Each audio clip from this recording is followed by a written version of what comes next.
So in this video, what I'm actually doing is looking back over 2023 at some of the images and videos that I've taken.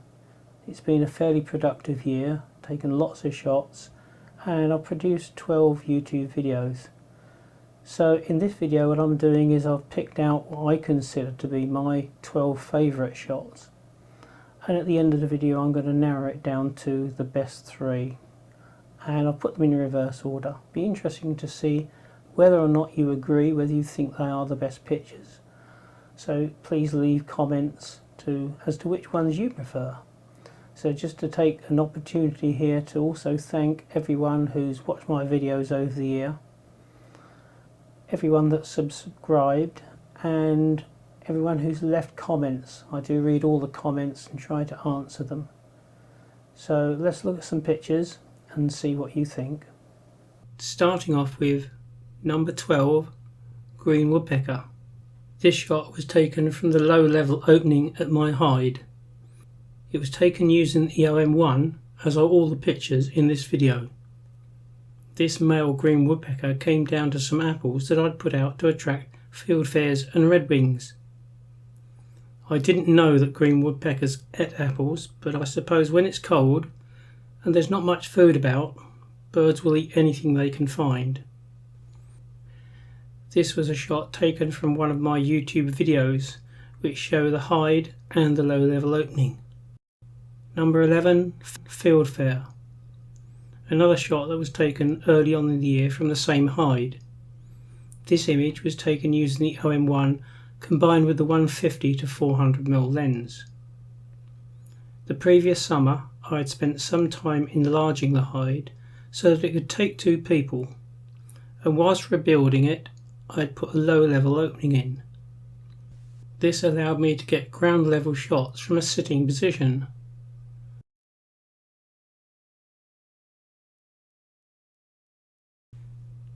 I particularly like this classic pose of the fieldfare.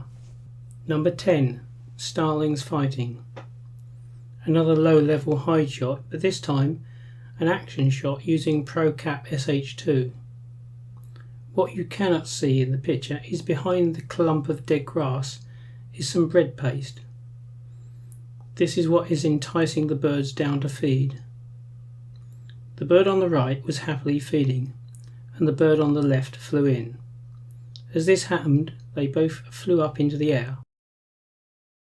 Using ProCap SH2, set to 25 frames before fully pressing the shutter and 25 frames after pressing the shutter, shots like these are not that difficult.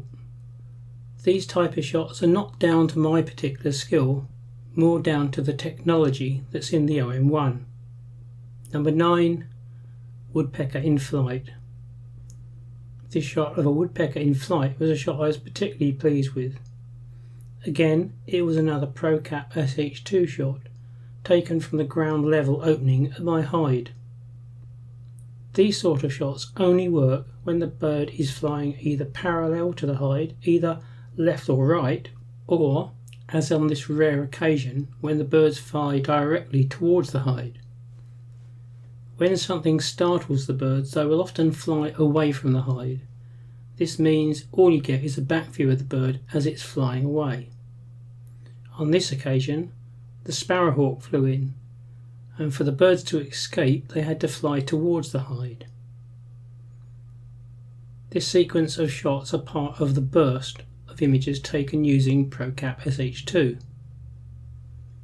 The red box around the woodpecker shows the extent to which I cropped the final image.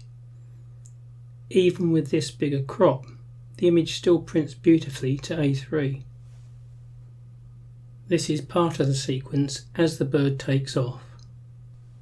Number 8, Skylark. This shot was taken in the fields over the back of where I live. It's a public park, and in the areas away from the footpaths you will find skylarks nesting in long grass. If you go out early morning in the spring, and when there are not many people around, it's amazing how close you can sometimes approach them. Often they are difficult to spot because their coloration blends in so well with the grasses, but this one was singing away on a slightly raised mound of grass, so it was relatively easy to spot. The fact that it was also singing made the job of stalking even easier. Although I was primarily trying to photograph skylarks in flight, I was particularly pleased with this shot. Number 7, cuckoos mating. I could not believe my luck to get this shot. It was taken up at Mark Hughes's cuckoos site in Yorkshire. I will put a link to Mark's website in the description. I went there with a friend from the camera club, and it was an early morning start in order to get the best light. Mark baits up the posts with mealworms, and the cuckoos and other farmland birds were coming in for the 3 offerings. I went into the pop-up hide, put the OM1 and the 150 to 400mm up on the tripod, and checked the settings.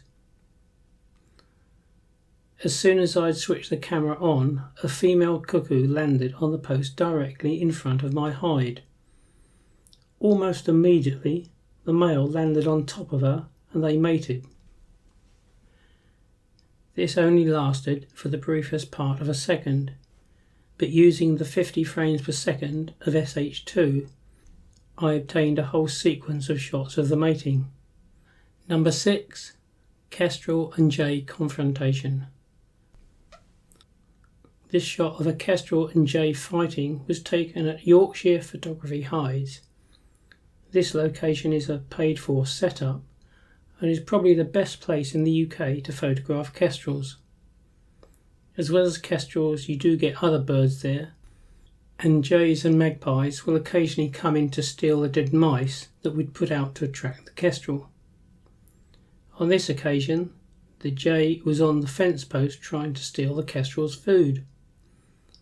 The kestrel was not happy about this and flew in to chase it off. Using ProCap SH2 allowed me to obtain a nice sequence as the kestrel chased the jay off. The kestrel won and the jay flew away defeated. Number 5, Wasswater in the Lake District. This was a shot from our recent Lake District trip. On arrival at Wasswater, we were confronted by dull grey skies, so spent most of the day trying to dodge rain showers. Towards the end of the afternoon, there was a short break in the clouds where it did brighten up for about 10 minutes. Consequently, during that short period, I was rushing around taking pictures before the light disappeared. I liked the composition of this shot. The tree, mountains and the slow shutter speed of the water in the river gave a very pleasing image. Considering it was taken handheld at 1.6 seconds at f7.1, the quality is excellent. Number 4, Water. We had timed our trip to the lakes for the beginning of November to coincide with the maximum autumn colours. This shot shows how beautiful the trees can look at that time of the year. It was taken from the north end of Water using the OM1 and the 12 to 40mm.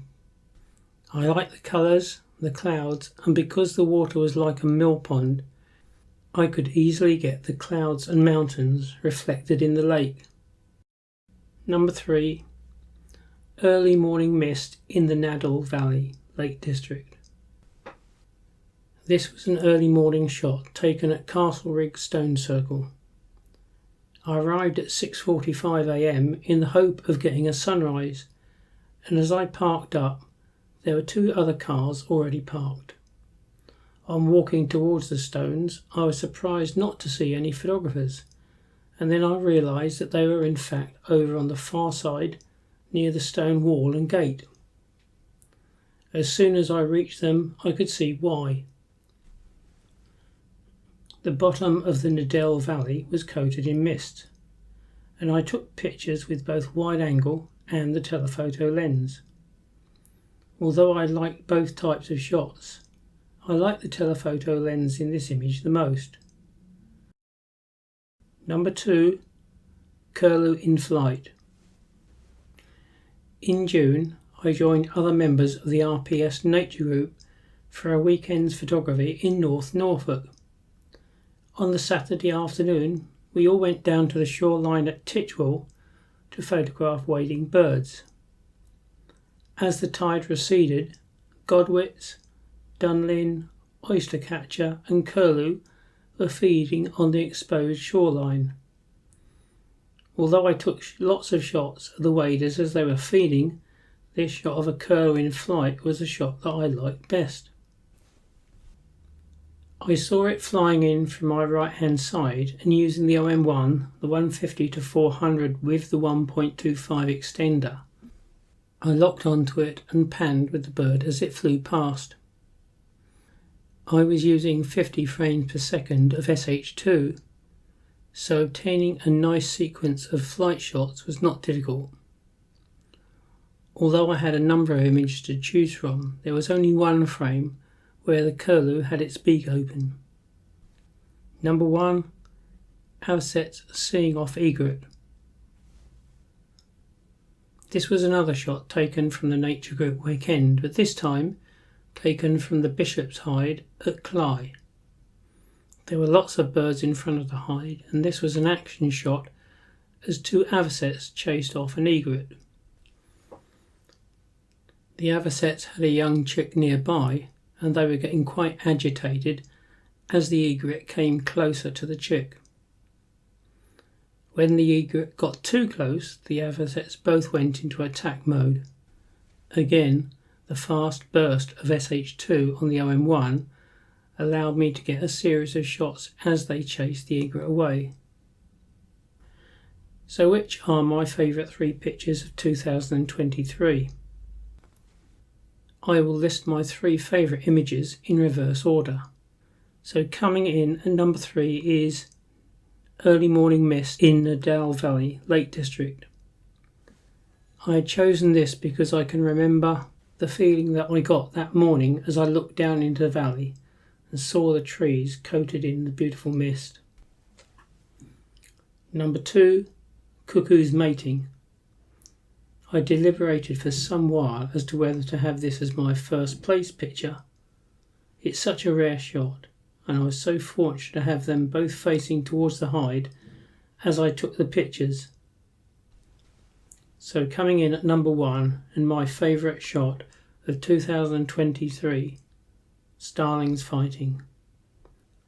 Although maybe not quite having the wow factor of the Cuckoos, it was a shot taken at my own setup rather than a paid for setup, and I had put in a lot of work rebuilding the hide in order to get this type of low level shot. A photography friend of mine told me that he thought the hide had been worth rebuilding just for this one shot alone. So which ones did you like best? Leave your choice in the comments below, and thanks to everyone who's watched my videos over 2023. It's very much appreciated, and I always read the comments and try to reply where I can. Thanks for watching, and best wishes for 2024.